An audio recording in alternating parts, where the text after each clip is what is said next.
Hello, everybody. Hello, respective viewers. It's George from Ireland. So, thank you so much for coming back to my channel, commenting on uh, Ukraine's invasion of Russia. I don't often say the words that way around. It's been going on for a week now, and so it blindsided a lot of people. Well, they should have listened to me, someone with no military experience whatsoever. For a long time been saying they do this, but I thought they would do it sort of further southeast, so nearer to Donetsk and so on.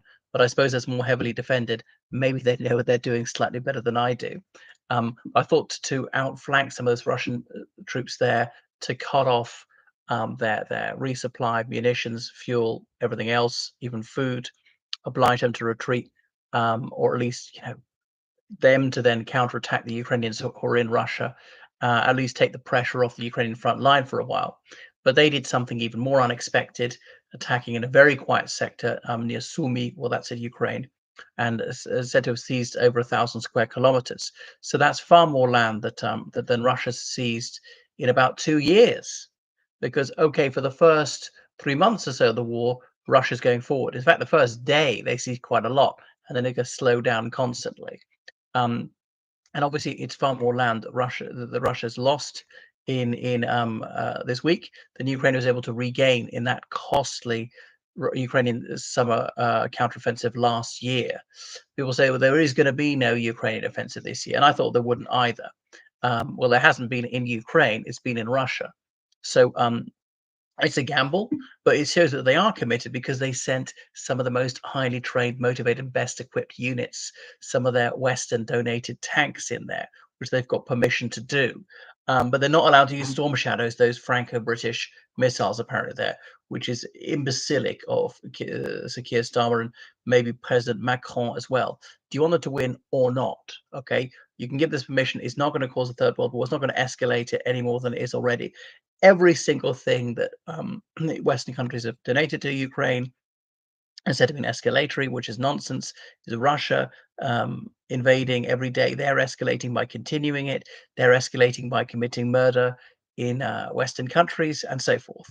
We now know, for example, that Vadim Kraskov, that guy who sent by the FSB, as Russia now says, to murder someone on the streets of Berlin. But back to this story. So partly, yes, is rubbing Putin's nose in it, but to compel him to withdraw forces from Ukraine, and that will bring the Russian offensive, so the Russian offensive in Ukraine to a standstill in certain sectors, because the rest of Russia is almost bare of troops, which are scraping prisons to try and find people.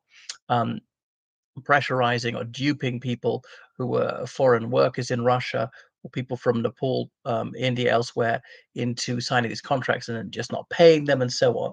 So there's a real manpower shortage. I know Ukraine suffers from it as well. And then because Russia relies on having loads of manpower, just sheer weight of numbers tells, and just throwing troops at the problem and these meat attacks, frittering away their lives, and eventually numbers will tell. But now they're going to have to pull out. So Ukraine said they're not going to game, play Russia's game, and fight this attritional war in which Russia's got a major advantage, up to a 4-to-1 advantage in not just troops but also artillery shells and things like that. But here, because of war of maneuver, Ukraine has advantage, and they're better at all arms cooperations in between infantry, armor, artillery, the air force, drones these days. Is there anything else I missed out? Um, and that's why they'll be able to move forward very rapidly. So yeah, and that will slow the Russian offensive. What else? It might force them to withdraw entirely from bits of Ukraine if they're threatened with envelopment. Um, yeah, and so it's a big morale booster for the Ukrainians. And obviously, that can't be underestimated. Remember Napoleon thinking that morale was several times more important than physical factors, as the number of troops you have, how good the firearms are, the amount of munitions, the amount of rations they have, and so forth. Um, so, do they intend to hold this long term? They're saying no. Well, I generally think they don't want this as post victory. They might want to hold on until the end of the war and do a land swap. You want your land back? We got to have our land back. And it was a Ukrainian politician who said Putin claimed that international borders here don't matter. Well, for the first time, he does, because he doesn't like it when his homeland is invaded. So, giving a taste of his own medicine, which is obviously entirely permissible in war, whenever countries have been able to, if they've been invaded, yeah, they counterattack and invade the other country. And this was never ever going to happen. No Ukraine ever suggested doing this until until Putin began his illegal war of unprovoked aggression. Um, so I think that they're going to start and stay for a while, months, maybe years, probably not the whole lot. They're not, I mean, they could have gone further and faster, but then their supply lines would be overstretched. There'd be too much of a danger. They'd be encircled. But look how slow the Russian response has been. For a few days, they said we've contained this, and they haven't got it, and it's spread and spread.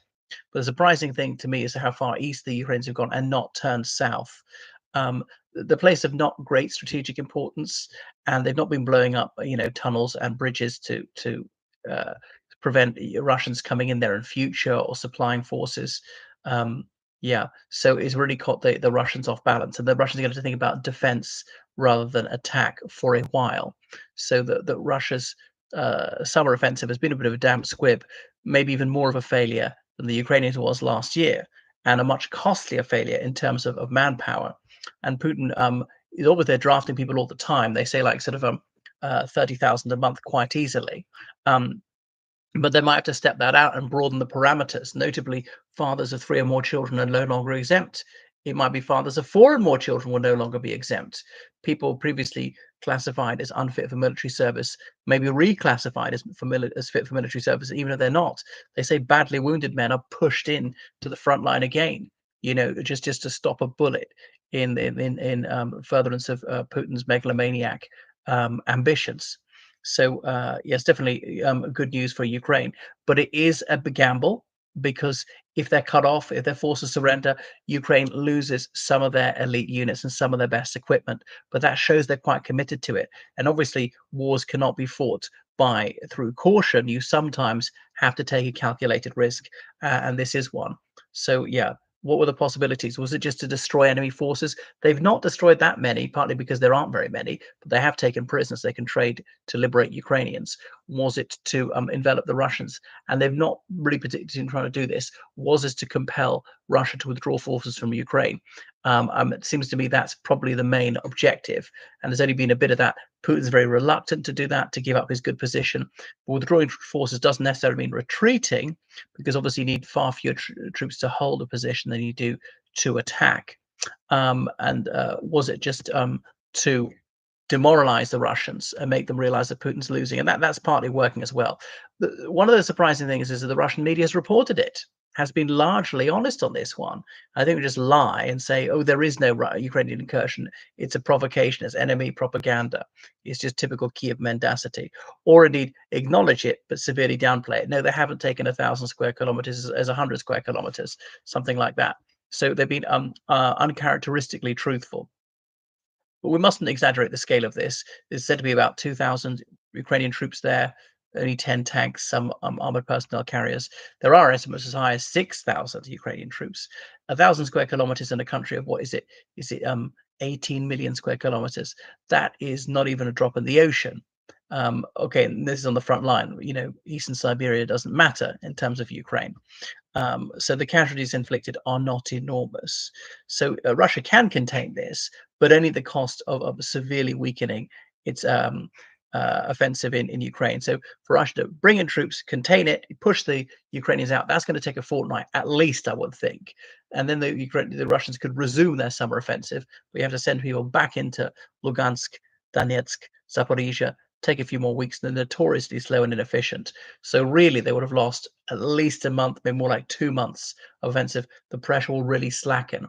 And by then, we're getting into October when it's cooling down. And though the offensive can go on 12 months a year, they tend to make very little ground in the winter just because of the severe weather conditions. Um, but Ukraine notably hasn't risked its F-16s. One thing is they don't have their own air force, so they don't have air cover. Obviously, they brought their air defense with them, and Russia again has failed to use that. Is on home turf, and they're overly cautious. And that's one of the lessons for the Ukrainians. Putin does not care about the lives of his troops, but he does care about his precious air force. So, and obviously, Ukrainians have made some efforts to destroy these planes on the ground and sometimes succeeded. You should really hit him there. That's where it hurts. That's where he might say, I'm losing too many of these planes, which obviously several $1 million a pop, even for the cheapest one. Then might say, okay, ouch, this hurts too much. and he'll sue for peace. Anyway, thank you for watching my channel. So make sure you subscribe on Patreon, donate to PayPal. Goodbye.